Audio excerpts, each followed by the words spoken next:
Okay, మళ్ళీ vote ఎరగొస్తాను. Jaganmohan Reddy గారు. జగన్కి ఎందుకు వెళ్ళి ఓటు అసలు జగన్మోహన్ రెడ్డి గారికి ఎందుకు ఇవ్వకూడదు? ఎందుకు వెళ్ళి చెప్పు సార్. జగన్మోహన్ రెడ్డి గారికి ఎందుకు ఇవ్వకూడదంటే ఇప్పుడు చెప్పేది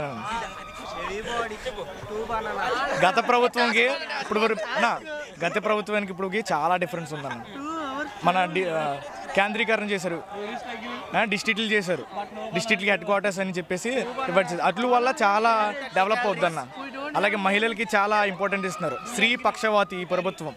ఇంటి పెద్దను కూడా మహిళలను చేసి ప్రతి అమౌంట్ కూడా మహిళల ఖాతాలో వేసి స్త్రీలకి ప్రత్యేకమైన గుర్తింపు ఇస్తున్నారన్న. జగన్ ఇచ్చే పథకాల్లో మంచులు సోంబేర్లు అవుతున్నారు, పనులకు పోలేదని టీడీపీలు అంటారు. ఎవరు చెప్పండి సోంబేరు అవుతారని? లేదన్న, అది చెయ్యూత అన్న. అది ఒక డబ్బులు ఇవ్వడం వల్ల చెయ్యూత, అంతేగాని డబ్బులు ఇచ్చేసారు కదా అని ఇంట్లో పడుకుని ఉంటే ఎక్కడ కష్టపడతాం. మేమందరం పని చేసుకుంటాం, కష్టపడతాం. ఆ డబ్బులు వస్తాయి ఎందుకు పని కొడతాయి? ఒక చెయ్యూత, అంతేగాని సోమరిపోతులు అవ్వడు. జగన్ మీటింగ్ మీరు వచ్చారన్న, అంటే జగన్ మీటింగ్కి డబ్బులు ఇస్తే వచ్చారా, అభిమానంతో వచ్చారా? లేదు, అభిమానంతో వచ్చాను. సంవత్సరం డబ్బులు ఇస్తే మీటింగ్ లేదన్న. ఎవరు చెప్పాడన్న? పవన్ కళ్యాణ్ నాడు ఒకసారి వచ్చి భీమవరంలో మాట్లాడమన్న. అసలు భీమవరంలో అడుగు పెట్టాడా పోటీ చేయడానికి? ఎక్కడన్నా ఆడిది? ఎక్కడ భీమవరం? అది భీమవరమా? ఆధార్ కార్డు ఎక్కడ ఉందా? హైదరాబాద్లో ఉంది. ఇల్లు ఎక్కడ ఉందా? లేదు. మరి ఇక్కడ పోటీ చేస్తే ఎలా నెక్కుతారు? పోటీ చేసిన తర్వాత ఇక్కడ ఉంటాడా? మా సమస్యలు ఎలా చెప్పుకోవాలి? అది మా గ్రంథి శ్రీనివాస్ గారు ఉన్నారు. ఆఫీసులో 24 గంటలు అక్కడే కూర్చుంటారు. ఏ సమస్య వచ్చినా కానీ మేము వెళ్తే ఇది అని చెప్తాం. ఒక ఫోన్ కాల్తో అయిపోద్ది పని. అయితే రేపొద్దున జనసేన అక్కడ ఉంటే మేము ఎలాగెళ్ళి చెప్పుకుంటాం? చెప్పండి. సీఎం అయితే ఏపీ తరిమి కొడతా అంటారు. జగన్ నువ్వెంత, నీ బతుకెంత అంటారు. మేము మళ్ళీ 2024 ఎలక్షన్లో ఓడించి అతన్ని తరిమి కొడతాం హైదరాబాద్కి. ఇంకోసారి పోటీ చేయడు. వాళ్ళ అన్నయ్యలాగా టీడీపీ ఇప్పుడు మన ఈ జనసేనని కాంగ్రెస్కి విలీనం చేసి పోతాడు. నిజంగా చెప్తున్నాను. అతను అన్నను చూసి బుద్ధి తెచ్చుకోవాలి అతను. అంటే లోకేష్ పాదయాత్ర చూసి జగన్ భయపడతానంట, జనాన్ని చూడలేక లోకేష్ పాదయాత్ర. ఏం పాదయాత్ర? అది పాదయాత్ర. అది పప్పు ఇవ్వగలం. మన భీమవరం వచ్చాడు కదా, ఎలా జరిగింది మేము చూసాం. అంతా డబ్బులు పెట్టేసుకుని మనుషులను పెట్టేసుకుని ఎక్కడ జగన్ ఎక్కడ వస్తున్నారు? మా జగన్మోహన్ రెడ్డి గారు చేసిన పాదయాత్ర కంటే ఎవడో చేయలేరు. ఈ జగన్మోహన్ రెడ్డి గారి ఫ్యామిలీ చేసిందే పాదయాత్ర. గారు ఎర్ర బుక్లో పేరు రాసుకుంటున్నా, అందరికి తాట తీస్తా అంటున్నారు కదా. ఆ ఎర్ర బుక్లో ఎవరి పేరు రాసుకుంటున్నారా తెలుసన్నా?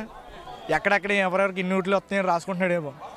అంత సీన్ లేదు. ఎర్ర బుక్ అంటే ఏం చేస్తాడు? ఎర్ర బుక్ తోటి రాంగోపాల్ వర్మ తీస్తున్నాడు. ఎర్ర బుక్ ఏంటో వస్తుంది. ఎర్ర బుక్ పప్పు. అసలు అక్షరమే రాదన్న. బుక్లు ఏం రాతాడన్నా? అసలు అక్షరాలు రావు కదా. అలా ఆవిడ నేర్చుంది అక్షరాలు. అక్షరాలు రానేలోడు బుక్లు ఏం రాడన్నా. బుక్ ఓపెన్ చేసి చూపిస్తే తెలుస్తుంది. బుక్ ఉంది, ఎర్ర బుక్ ఉంది అంటే ఎక్కడన్నా. గ్రంథి శ్రీనివాస్ గారు. ఆయన ఎందుకు రావాలి? మళ్ళీ ఆయన ఎందుకు రావాలంటే మేము గతంలో చూసాం. మా గతంలో ఎమ్మెల్యే టీడీపీ ఎమ్మెల్యే మేము ఫంక్షన్ పిలితే కానీ మనం ఏదైనా పని ఉంటే ఎమ్మెల్యేతో మాట్లాడాలంటే ఇంటికి వెళ్తే పేపర్ అడ్డు పెట్టుకునేవాడు. మనిషితో మమ్మీకం ఉండదు. ఎమ్మెల్యే అంటే చిరునవ్వుతో మాట్లాడాలి, చేయాలి, పలికించాలి. మా ఎమ్మెల్యే గ్రంథి శ్రీనివాస్ గారు మేము ఏదైనా పోయినా, ఆఫీస్కి పోయినా, చిన్న పిల్లోడైనా సరే ఇలా దగ్గర తీసుకుని మాట్లాడతాడు. ఈ విషయం వింటాడు. ఏదైనా సమస్య అయితే ఫోన్ కాల్లో సాల్వ్ చేసేస్తాడు. గ్రంథి శ్రీనివాస్ రావాలి. ట్రాఫిక్ సమస్య ఆయన గతంలో చేసిన అభివృద్ధే అప్పటి నుంచి ఉంది. ఇప్పుడు మళ్ళీ కంటిన్యూ అవుతుంది. ఈ మధ్యలో టీడీపీ ప్రభుత్వంలో ఏ అభివృద్ధి లేదు. భీమవరం ఇప్పుడు కన్స్ట్రక్షన్ లెవెల్లో ఉంది. జగన్ ప్రభుత్వం వల్ల ఓన్లీ పథకాలు ఉన్న అభివృద్ధి లేదన్న. మీరు పథకాలు చూస్తున్నారు కానీ స్టేబుల్గా ఉండే డెవలప్మెంట్ ఎవరు చూడట్లేదు. ఇప్పుడు మన ఆంధ్రప్రదేశ్ ప్రాంతం ఎక్కువ ఉంది. పోర్టులు డెవలప్ చేస్తున్నాడు అన్న. అది ఎవరికి తెలియదు. కొత్త పోర్టులు, మెడికల్ కాలేజ్, 17 మెడికల్ కాలేజీలు డెవలప్మెంట్ చేస్తున్నారు. కట్టారు. 5 ఓపెన్ చేశాడు.